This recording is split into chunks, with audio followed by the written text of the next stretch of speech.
여러분 안녕하십니까, 샨리입니다. 오늘은 샨리의 한수, 오래간만에 골다공증으로 고생하시는 분들의 사연을 들어보고 그것에 대해서 제가 조언을 드리는 시간입니다.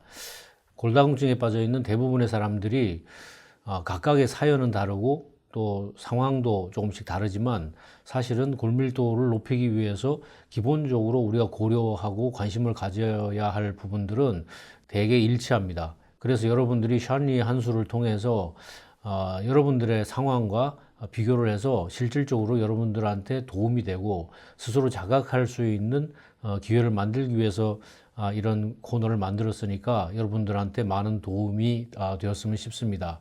오늘 여러분들과 함께 알아볼 사연은 경기도 파주에 거주하시는 고 선생님의 사연인데요. 먼저 사연을 소개해 드리면, 안녕하세요. 나노엘 제품 애용자입니다. 좋은 제품을 만들어 주셔서 부지런히 먹고 있는데요. 지난주 건강검진을 받았어요. 결과는 실망스럽지만 뭔가 제게 원인이 있을 것 같아서 결과지를 보내드리고 조언을 구하고자 하는데 괜찮으실지 여쭙고 싶습니다. 참고로 저는 고혈압약으로 노바스크 5mg과 이온칼맥 또 비타민 D를 먹고 있습니다. 이런 사연인데요. 이온칼맥을 드시고 계신 분들이 상당히 많으니까 그 중에 20, 30%의 사용자 중에서는 이런 고민에 빠지게 되는 경우가 얼마든지 있을 수 있다고 봅니다. 그래서 오늘 영상은 그런 분들을 위해서도 굉장히 도움이 되지 않을까 생각을 합니다. 먼저 보내주신 자료를 검토해 봤는데 골밀도 같은 경우에는 우리가 그 추이가 굉장히 중요합니다. 그래서 현재의 골밀도 검사지하고 과거의 골밀도 검사지가 함께 있어야 제가 좀 더 판단을 하는데 도움이 될 수 있다고 봅니다. 그리고 또 중요한 것은 그 골밀도 검사했을 당시에 혈액검사 기록도 동시에 중요합니다. 왜냐하면 그 혈액검사 내용 중에는 골밀도에 영향을 미치는 다양한 자료들이 포함되어 있는데 예를 들어서 키라든지 체중이라든지 또 성별, 그리고 혈액 중의 총 칼슘 농도, 또 이온 칼슘의 농도, 또 비타민 D의 혈중 농도, 그리고 중증 골다공증이 있다 그러면 갑상선 그 호르몬 농도, 그 중에서도 갑상선 자극 호르몬 농도하고 free T4 농도라든지 또는 부갑상선 호르몬 농도, 이런 것들이 다 필요해지게 됩니다. 그래서 여러분들이 제게 뭐 이런 자료를 보내서 의견을 구할 때이든지 혹은 스스로 비교해서 볼 때이든지 여러분들이 혈액 검사를 할 때는 앞에서 말씀드린 그런 내용들이 담겨 있을 수 있도록 병원에 나 이런 검사를 해주세요 하고 반드시 확인하는 것이 필요하고, 과거 자료와 오늘의 자료 그리고 미래의 자료를 계속 같이 보관해서 그 추이를 검토하는 것이 굉장히 중요하다는 걸 잊지 않으시기 바랍니다. 그래서 여러분들이 혈액 검사할 때 반드시 포함되어야 할 내용은 화면에 소개해 드리겠습니다.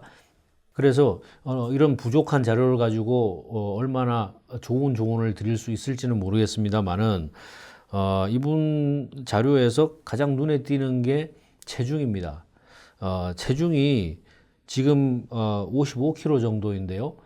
이분의 적정 체중을 키와 비교를 해보면은 약 5kg을 더해야 되는 60kg 정도는 돼야 됩니다. 이 체중이 골밀도에 미치는 영향은 사실 중력과 굉장히 중요한 관계가 있는데요.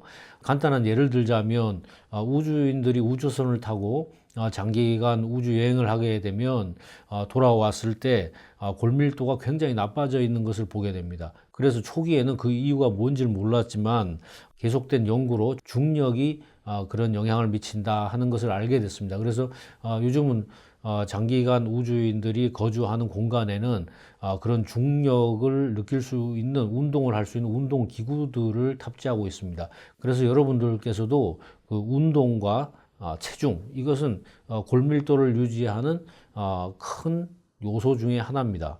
그래서 우리 고 선생님께서는 체중을 좀 늘리시는 게 필요한데 사실 체중 늘리는 것도 살 빼는 것만큼이나 쉽지 않습니다. 그래서 운동을 하시면 아무래도 식욕이 좀 더 돌아오니까 식사량을 좀 늘릴 수 있을 거고, 그 운동한 것이 지방으로 가지 않고 근육으로 가게 되면 훨씬 뼈를 강화하는 데 도움이 됩니다. 그래서 결론적으로 이온칼맥을 어떻게 드시면 될까 하고 의견을 드리면, 이분 같은 경우에는 보다 자세한 혈액 검사지를 좀 보내주셨으면 좋겠는데, 일단 당분간은 하루에 이온칼맥은 2포 혹은 2스쿱을 물에 좀 타서 하루 종일 조금씩 나눠 마시는 게 필요할 것 같고요. 그리고 DK 솔루션도 하루에 2알 정도 드시기를 권해드립니다. 왜냐면은 이분의 그 혈중 비타민 D 농도라든지 뭐 칼슘 농도 이런 그 데이터가 없기 때문에 제가 확정적으로 말씀드리기는 어렵지만, 골밀도하고 다른 여러 가지를 고려했을 때 비타민 D 농도가 상당히 낮을 개연성이 있다고 보여집니다. 그래서 결론적으로 이분에게 이온칼맥을 어떻게 드시면 좋겠는지를 좀 권해드리자면, 이온칼맥은 혈액 검사 결과가 나올 때까지는 하루에 2포 정도를 물 한 500ml에서 1000ml 정도에 타가지고 하루 종일 물 대신에, 다른 물 드시는 대신에 조금씩 나눠 마시기를 권하고요. 그 다음에 DK 솔루션, 그것은 비타민 D하고 비타민 K2가 들어있는 겁니다. 비타민 D는 2000IU, 비타민 K2는 200마이크로그램이 들어있는 건데, 그걸 하루에 2알씩 드시기 바랍니다. 그리고 지금 또 하나의 문제는, 현재 드시고 계시는 그 고혈압약 노바스크는 칼슘 채널 봉쇄제입니다. 그래서 이 칼슘 채널 봉쇄제를 그것이 아닌 약으로 주치의와 상의하셔서 바꾸기를 권해드리는데, 대부분의 의사 선생님들이나 약사들은 이 약이 단지 혈관에 있는 이온 채널만을 봉쇄하기 때문에 큰 문제가 없다, 이런 그 입장을 가지고 있습니다. 하지만 저는 이 부분에서 정말 오래 연구를 해온 사람으로서 뭐 그 어떤 의사분이나 그 어떤 약사분보다도 이 부분에 대해서는 제가 권위가 더 있을지도 모르겠다고 말씀을 드릴 수 있습니다. 그래서 제 경험으로 비추어서는 이런 칼슘 봉쇄제로 된 약을 드시는 분들은 다른 제제로 바꾸시기를 강력하게 권고드립니다. 오늘 우리 고 선생님께는 체중과 운동, 그리고 혈압약, 이것에 대해서 권해드렸는데, 좀 더 정확한 자료를 보내주시기 바랍니다. 오늘 이 영상이 고 선생님과 또 비슷한 상황에 있는 많은 골다공증 환자들에게 도움이 되기를 바라면서 오늘 이 시간 마치겠습니다. 감사합니다. 안녕히 계십시오.